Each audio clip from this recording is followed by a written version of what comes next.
I mean? And everybody loses money on the consoles as well, so it's a matter of how much are they willing to lose on the console in order to realize that the games, and then it comes back to what you were talking about with the games being $69.99? Yep. Question mark? Yeah, but Sony came forward already and said that they're not going to be losing money on the PS4 the way they were losing money on the PS3 when that console launched. Now, we don't know what their profit margins are going to be, but I thought it was interesting just kind of putting that alongside when Reggie came out when the Wii U was launched and said, hey, they buy one game, we've made a profit. That's what I think we have to wonder about is what are they going to charge? What are the games going to look like? And then also, will people upgrade this year, or are they going to wait a year or two? What's going to be that game that pushes you? And usually it's a first-party game, right? Because they can afford to bet on exclusive titles.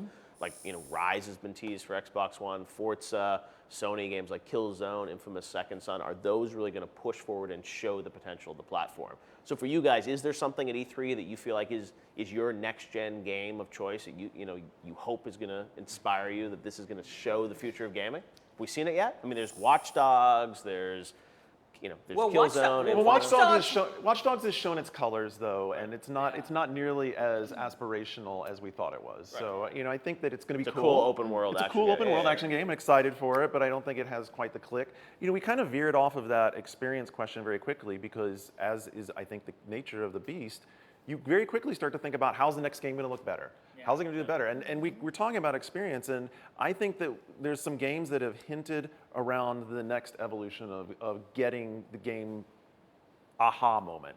And that's in co-op, right? Because look, there are games that have done a lot of co-op. Like we had co-op in Halo Reach, we have co-op in Borderlands, but how many people really play it? Because the nature of that co-op experience is still very much like, okay, Alex, I need you and Andrea to be ready at 7 p.m. on Saturday, and then wait, you've got a dinner and you've got to wait. Like that doesn't work, right? Yeah. But what we have seen, you talked about Journey, that was great. Also, some great innovation in the Dark Souls world, right? Yep. That was a great one. Yeah, there. like leaving notes and And people have thought about this before. Arcane had a game that went out of production called The Crossing, and one of the interesting things about The Crossing was that while you were playing in your single-player game, other players could randomly populate into the enemy positions, and you would have a different sort of experience because you're playing with live players. You said you love it when you see other people in the world. Yeah.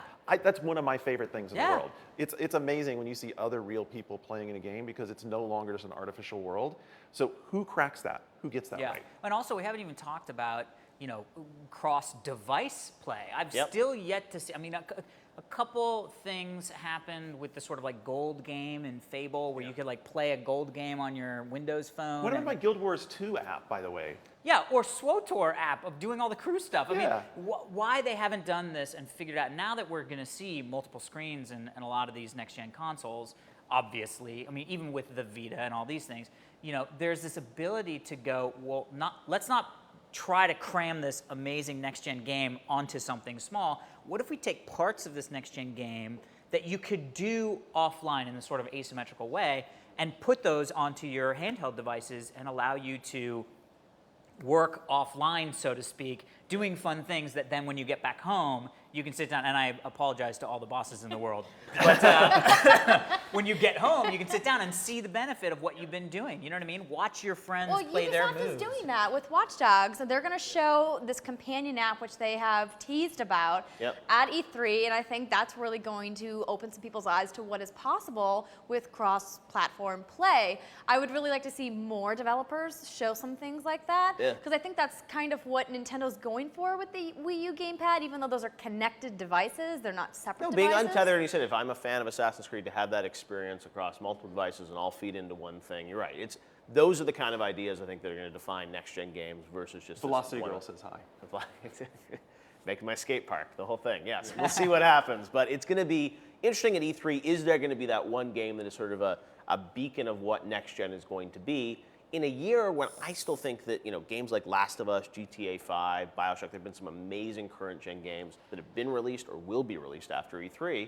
And will there be that one game at E3 that's going to define the next gen, or is, GTA probably won't be there, but it's like, are there going to be other current-gen games? I'm really looking forward to The Witcher 3 and seeing what that game looks like on next gen, because I thought what CD Projekt Red was doing with The Witcher 2 was beautiful. I loved the look of that game.